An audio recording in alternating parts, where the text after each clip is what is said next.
ಕೆಲವು ಅಮ್ಮಂದಿರು ಬೆಳಗ್ಗೆ ಎದ್ದು ಮಕ್ಕಳನ್ನು ಸ್ಕೂಲಿಗೆ ರೆಡಿ ಮಾಡೋಕ್ಕೆ ಎಷ್ಟೊಂದು ಗಡಿಬಿಡಿಯಲ್ಲಿರ್ತಾರಪ್ಪ ಅಂದರೆ, ಅವರು ಸರಿಯಾದ ಸಮಯಕ್ಕೆ ಎದ್ದಿರ್ತಾರೆ. ಎಲ್ಲ ಕೆಲಸಗಳನ್ನು ನಿರ್ವಹಣೆ ಮಾಡುವಂಥ ಕಾರ್ಯಕ್ಷಮತೆಯೂ ಅವರಲ್ಲಿ ಇರುತ್ತೆ.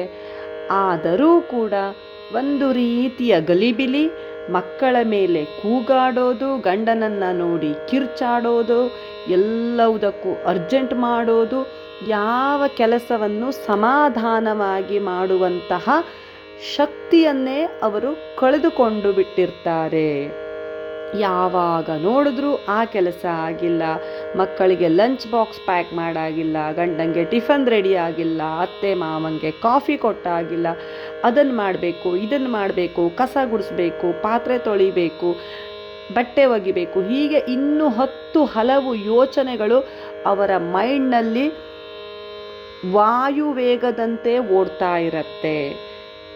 ಆಗ ಇವರು ಮಾಡುವ ಕೆಲಸದಲ್ಲಿ ಇವರ ಮನಸ್ಸನ್ನು ಇಟ್ಕೊಂಡು ಕೆಲಸವನ್ನು ಮಾಡೋದಿಲ್ಲ. ಹಾಗಾಗಿ ಒಂದು ರೀತಿಯ ಗಲಿಬಿಲಿ, ಚಂಚಲತೆ, ಮುಖದಲ್ಲಿ ಒಂದು ರೀತಿಯ ರೆಸ್ಟ್ಲೆಸ್ ಎದ್ದು ಕಾಣುತ್ತೆ. ಆಗ ಮನೆಯವರು ಅಥವಾ ನಮ್ಮ ಹಿತೈಷಿಗಳು ಅಥವಾ ಅವರ ಫ್ರೆಂಡ್ಸ್ಗಳು ಅವರಿಗೆ ಹೇಳ್ತಾರೆ, ನೀನು ಈ ರೀತಿಯ ರೆಸ್ಟ್ಲೆಸ್ ಆಗಿದೆಯಾ, ಧ್ಯಾನವನ್ನು ಮಾಡು, ಯೋಗವನ್ನು ಮಾಡು, ಅಥವಾ ನಿನಗೆ ಒಂದು ರೀತಿಯ ಸಂಗೀತವನ್ನು ಕೇಳು, ಹೀಗೆ 10 ಹಲವು ಸಲಹೆಗಳನ್ನು ನೀಡ್ತಾರೆ. ಅದನ್ನು ಅಳವಡಿಸ್ಕೊಳ್ಬೇಕು ಅಂತ ಯೋಗವನ್ನು ಮಾಡೋಕ್ಕೆ ಹೋದರೂ, ಧ್ಯಾನವನ್ನು ಮಾಡೋಕ್ಕೆ ಹೋದರೂ ಕೂಡ ಇಂತಹ ಮಹಿಳೆಯರ ಮೈಂಡ್ನಲ್ಲಿ ಮತ್ತೆ ಅಡುಗೆ ಆಗಿಲ್ಲ, ನಾಳೆಗೇನು ಟಿಫಿನ್ ಮಾಡಬೇಕು, ನಾಳೆಗೆ ಯಾವ ತರಕಾರಿಯ ಸಾಂಬಾರನ್ನು ಮಾಡಬೇಕು, ಅಥವಾ ನಾಳೆ ಯಾವ ಕ್ಲೀನಿಂಗನ್ನು ಮಾಡಬೇಕು, ಯಾವ ಬಟ್ಟೆಯನ್ನು ಒಗೆದಾಗಿದೆ ಅದನ್ನು ಹೇಗೆ ಮಡಚಿಡಬೇಕು, ಹೀಗೆ ಧ್ಯಾನಕ್ಕೆ ಕುಳಿತರೂ ಕೂಡ ಅವರು ಮಾಡಬೇಕಾದ ಕೆಲಸವನ್ನು ಬಿಟ್ಟು ಅವರ ಮೈಂಡ್ ಎಲ್ಲೆಲ್ಲೋ ಓಡ್ತಾ ಇರುತ್ತೆ. ಹಾಗಿದ್ರೆ ಇದಕ್ಕೆ ಕಾರಣ ಏನು, ಪರಿಹಾರ ಏನು ಅಂತ ಯೋಚನೆಯನ್ನು ಮಾಡಿದಾಗ, ಎಲ್ಲ ಕೆಲಸಗಳನ್ನು ಕಾಲಕ್ಕೆ ಸರಿಯಾಗಿ ಪೂರೈಸುವ ಭರದಲ್ಲಿ ನಿಮ್ಮನ್ನು ನೀವೇ ಮರಿತಾ ಇದ್ದೀರಾ. ನಿಮ್ಮ ಕೆಲಸ ಏನಿದೆ ಅಂತ ನಿಮಗೆ ಗೊತ್ತು, ಅದನ್ನು ಹೇಗೆ ಸರಿಯಾಗಿ ನಿರ್ವಹಣೆಯನ್ನು ಮಾಡಬೇಕು ಅನ್ನೋದು ಕೂಡ ನಿಮಗೆ ಚೆನ್ನಾಗಿ ಗೊತ್ತು.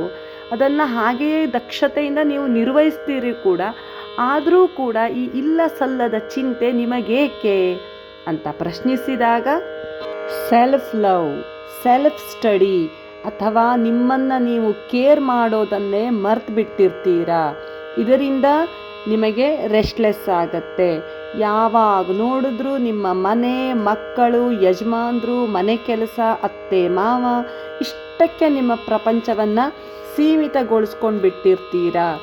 ಇದಕ್ಕೆ ಹೊರತಾಗಿಯೂ ಕೂಡ ಪ್ರಪಂಚ ಇನ್ನಷ್ಟು ವಿಶಾಲವಾಗಿದೆ. ಹೆಚ್ಚಿನ ಮಹಿಳೆಯರಿಗೆ ಅವರ ಮನೆ, ಮಕ್ಕಳೇ ಪ್ರಪಂಚ. ಒಪ್ಪಿಕೊಳ್ಳೋಣ, ಅದು ತಪ್ಪು ಅಂತ ಹೇಳ್ತಾ ಇಲ್ಲ. ಅವರ ಅವಶ್ಯಕತೆಗಳನ್ನು, ಅವರ ಆಸೆಗಳ ಪೂರೈಕೆಯನ್ನು ಮಾಡೋದ್ರಲ್ಲೇ ನಿಮ್ಮ ದಿನಪೂರ್ತಿ ಮುಗಿದು ಹೋಗ್ತಾ ಇದೆ, ನಿಮ್ಮ ಸಮಯ ಕಳೆದು ಹೋಗ್ತಾ ಇದೆ. ಈಗ ನಿಮ್ಮ ಮಕ್ಕಳನ್ನೇ ನೀವು ನಿಮ್ಮ ಪ್ರಪಂಚವನ್ನಾಗಿ ಮಾಡಿಕೊಂಡಿರ್ತೀರಾ, ಇದು ತಪ್ಪಲ್ಲ. ಆದರೆ ಮಕ್ಕಳು ಒಂದಷ್ಟು ವರ್ಷ ನಿಮ್ಮ ಜೊತೆ ಇರುತ್ತಾರೆ, ನಿಮ್ಮ ಅವಶ್ಯಕತೆ ಅವರಿಗೆ ಇರುತ್ತೆ.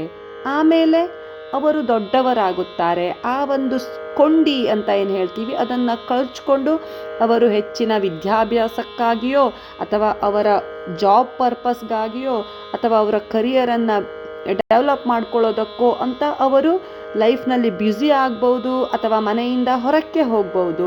ಇನ್ನು ನಿಮ್ಮ ಯಜಮಾನರ ವಿಚಾರಕ್ಕೆ ಬಂದರೆ, ಅವರಿಗೆ ಆಫೀಸ್ ಕೆಲಸ, ಫೈಲ್ಗಳನ್ನು ಮೇಂಟೈನ್ ಮಾಡೋದು, ಇಲ್ಲ ಡ್ಯೂಟಿ, ಇನ್ನು ಬಿಸ್ನೆಸ್ ಮಾಡೋರಿಗಂತೂ ಅವರದ್ದೇ ಆದಂಥ ಚಿಂತೆಗಳು, ಅಥವಾ ಹೀಗೆ ಯಾವ ರೀತಿಯ ಕಾರ್ಯವನ್ನು ಮಾಡ್ತಾರೋ ನಿಮ್ಮ ಯಜಮಾನರು ಅದರಲ್ಲಿ ಮುಳುಗಿರ್ತಾರೆ.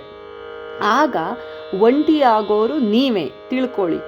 ಅದಕ್ಕೆ ಏನಂದರೆ, ಆದಷ್ಟು ಪ್ರತಿನಿತ್ಯ ಸಮಯಕ್ಕೆ ಸರಿಯಾಗಿ ಕೆಲಸವನ್ನು ಮಾಡೋದು ಮುಖ್ಯ. ಅದರ ಜೊತೆಗೆ ನಿಮಗೂ ಯಾವುದಾದರೂ ಒಂದು ಕಲೆಯಲ್ಲೋ, ಸಾಹಿತ್ಯದಲ್ಲೋ ಅಥವಾ ಸ್ಟಡಿಯಲ್ಲೋ ಅಥವಾ ಚಿತ್ರಕಲೆಯಲ್ಲೋ ಯಾವ ರೀತಿಯ ಒಂದು ಕ್ಲಾಸ್ನಲ್ಲಿ ನಿಮಗೆ ಆಸಕ್ತಿ ಇದೆ ಅದನ್ನು ನೀವು ಸೇರ್ಕೊಳ್ಳಿ. ಡ್ಯಾನ್ಸ್ ಕ್ಲಾಸಾ? ಹಾಂ ಸೇರ್ಕೊಳ್ಳಿ. ಇಲ್ಲ ಮ್ಯೂಸಿಕ್ ಕ್ಲಾಸಾ? ಸೇರ್ಕೊಳ್ಳಿ. ಇಲ್ಲ ಅರೇಬಿಕ್, ಯೋಗ ಅಥವಾ ಇನ್ನೂ ಹಲವು ಕೋರ್ಸ್ಗಳಂತೂ ಇದ್ದೇ ಇರುತ್ತೆ. ಅಥವಾ ಬಿಸ್ನೆಸ್ ಮೈಂಡ್ ಇರ್ಬೋದಾ, ಅಥವಾ ನಿಮಗೆ ಯಾವುದರಲ್ಲಿ ಆಸಕ್ತಿ ಇದೆ, ಅಭಿರುಚಿ ಇದೆ ಅಂತ ಒಮ್ಮೆ ಚಿಂತಿಸಿ, ಯೋಚಿಸಿ, ಸಮಯ ಸಿಕ್ಕಾಗ ಅಥವಾ ದಿನದಲ್ಲಿ ಸ್ವಲ್ಪ ಸಮಯವನ್ನು ನಿಮಗಾಗಿ ನೀವು ಬಳಸಿಕೊಂಡು ಅಂತಹ ಕೋರ್ಸ್ಗಳನ್ನು ಕಲೀರಿ. ಇಲ್ವಾ ಕಲೆ, ಸಾಹಿತ್ಯ ಯಾವುದರಾದರಲ್ಲೂ ಒಂದರಲ್ಲಿ ನಿಮ್ಮನ್ನು ತೊಡಗಿಸಿಕೊಳ್ಳಿ. ಸ್ವಲ್ಪ ನ್ಯೂಸ್ಗಳನ್ನು ನೋಡಿ.